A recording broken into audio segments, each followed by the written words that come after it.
Hello everybody, welcome back or welcome to my channel if you're here for the first time. Now if you're in the process of choosing a fridge freezer, you're wondering which is the best fridge freezer to buy, or you're just looking at what's on the market and how you make your decision, then you're in the right place, because in this video I'm going to share the thought process and some tips that helped us in choosing our units here that will hopefully help you too.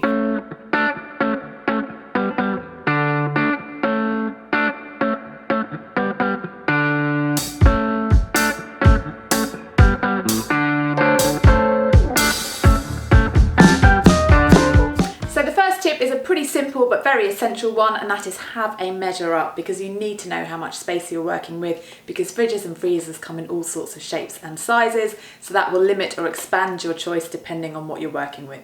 So the next thing you need to think about is the location of your fridge freezer. Perhaps you're replacing an existing unit, in which case you're not going to have to think too carefully about this. But if it's a kitchen extension like this is here, or perhaps a new build, then you'll want to think carefully at the planning stage about where you're going to put it. For us, we've gone with the traditional triangle approach. So we've got our fridge and freezer linked to our hob and our sink, and they work really nicely together, but we have got the fridge freezer just on the end of the run, a little bit removed from the rest of the kitchen units. So my next tip is that you don't actually necessarily need to go for a combined fridge freezer. An alternative is to go for two separate units, so a refrigerator and a standalone freezer, which is exactly what we've done here. And the reason that we've done it is because we looked at it and assessed it, and overall for the money we felt that you got a lot more storage space having the separate units, and also of course if one goes wrong then it doesn't mean that you lose both units. So in the long run it may well save you money. It also means that you don't necessarily lose all of your food if one goes wrong. You've still got the backup of the other unit. So overall we just thought it was a much better approach. My next tip would be identify which features are really important to you. We had quite a good laugh when we went around the shops and saw all these fancy, very expensive fridges that were all singing and all dancing with control panels, and they're smart fridges and they can sing to you and they can tell you what's in there and all sorts of things. But you've got to really consider carefully what's the most important thing, because often you're sacrificing one thing for another thing.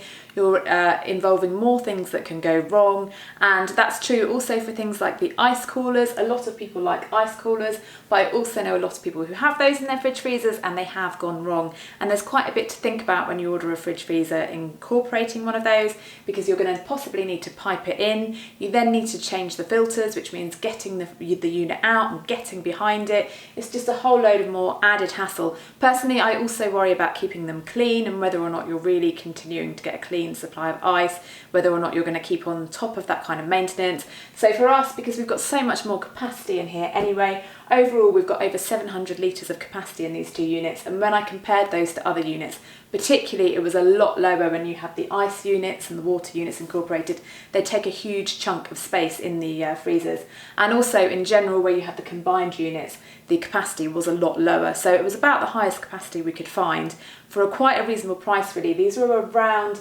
1350 for both units. Now you can get fridges and freezers which are a lot cheaper, but the problem with these seem to be that they don't necessarily have twin cooling. So obviously because these are separate units they have separate cooling anyway, but when you've got the combined units you want to really look for that, and every manufacturer uses different terminology for it, but dual cooling, twin cooling, that kind of thing, because apparently they go wrong a lot less when you've got that incorporated, so it's something to watch out for. Also on that note, something to watch out for if you're buying a fridge in 2021, and actually it will be the law in the rest of Europe in 2021. Obviously with Brexit the UK won't be within that, but I imagine because a lot of the manufacturers are based in Europe that it'll feed through to the supply in our market in the UK anyway, and that's the right to repair bill that's come in. So this is part of the whole kind of circular economy outlook that we're really pursuing now, and that's basically means that manufacturers have to, from 2021, make sure that they design their units, all kinds of appliances, in a way that makes them easy to repair and hopefully therefore makes them last a lot longer, which is really music to our ears in this house, because we always have a good go at repairing anything that we can. We don't like to chuck stuff out if we think there's any more life in it. So hopefully if you're in 2021 and you're making that investment, it could be something that'll see you through a lifetime if you've got the desire or the contacts to get it fixed. So that's really good news. So as you will see, we weren't seduced by all the bells and whistles with these units. We've just gone for very simple looking units, but they do incorporate a load of really handy features. So energy efficiency is a really important one. They've got an A++ rating, so that's going to save you money over the lifetime and the life cycle of the products. And obviously we all want to be doing our bit for the environment, so that was something that ticked a box for us. Another little thing to mention, which I think is quite easy to overlook, but actually, especially when you apply this to all of your appliances, it makes a huge difference to the quality of your life, and that's the noise level. Now, these are really quiet. They haven't got that really loud kind of whirring that our previous fridge, we'd had it about 10 years, and it was quite noisy towards the end. Admittedly, we've moved it around during the kitchen extension process quite a lot, so it survived really well. It was just a Howden's own unit, but it did really, really well. We will give it credit. But watch out for the noise rating, because I think it's one of those things that's more important than you actually imagine it is. Another thing to look out for is whether or not they are frost-free, or whatever terminology the particular manufacturer uses.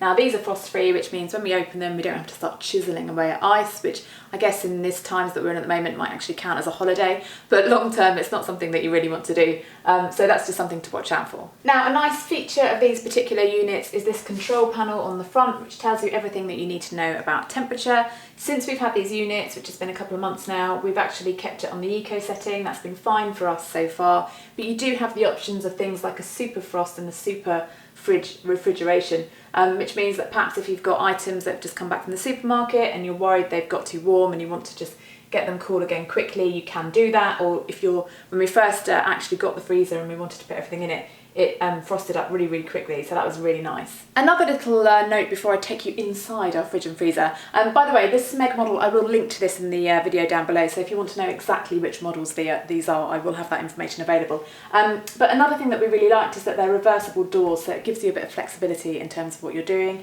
and where you're putting these and how that works best for you. So I love anything flexible, so that got a big tick from us. So let me show you inside. So another nice thing about this fridge is it's got the LED lighting, so that's something perhaps to look out for that you might enjoy. In terms of the actual layout of the fridge, most of them are pretty flexible, so this has got shelves that you can move around according to your own needs. A nice feature of this one is the drawers. I really love having 3 drawers, and the bottom one, which is for salad and vegetables and things, you can actually adjust the humidity, which is really handy because you can keep your vegetables nice and crisp. Something to also look out for is how much storage you get in the door. This is really, really well thought out in this one, so another feature that we liked. But really, the inside, most of the time, you can adjust to suit your own needs. Okay, so things to think about inside your freezer. Now, obviously, as you can see in this one, it's all drawers the whole way down, but they're nice big drawers, so you can fit lots in there. At the moment, everyone's thinking about how much they can cram into their freezers. We haven't been particularly panic buying, but we have been doing a bit of batch cooking and things. That's really nice. We've also got some vegetables on the grow in the garden, and so we're going to have an abundance of certain things at certain times. It'll be really nice to have space to be able to freeze things like the peppers as well. Also, this has got an alarm, so that's really amazing. So if for any reason it doesn't get closed properly, perhaps the kids are grabbing ice creams or something, then it does notify you, so you don't end up losing all your food. So I think that's really, really valuable. And you can see by not having the ice unit in it how much space we've got. In the fridges and the freezers with the ice units in, this middle section here, you would have a much reduced section. So it's really nice to have that storage the whole way down. Really nice and easy to glide drawers. Lots of different sizes, so you can organise your stuff really well. Yeah, simple but effective. It's also really well lit, which is a surprisingly nice feature, not one that we were looking for when we bought it, but it's been a bonus. And there's the alarm now.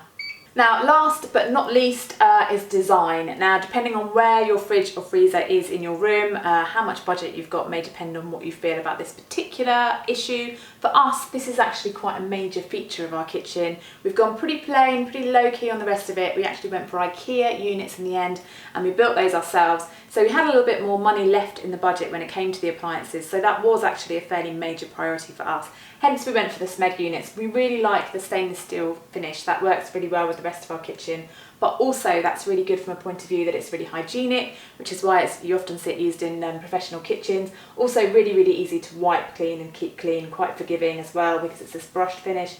So really, really happy with that, happy with the way it looks.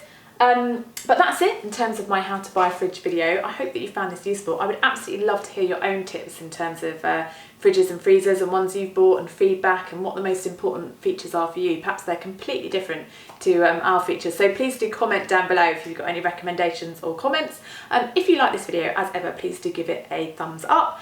And if you're not a subscriber, I would love it if you considered subscribing and hit the bell notification button as well, and then you will be told whenever there's a new video. But that's it for today. Thank you so much for watching. Take care of yourself and see you very soon.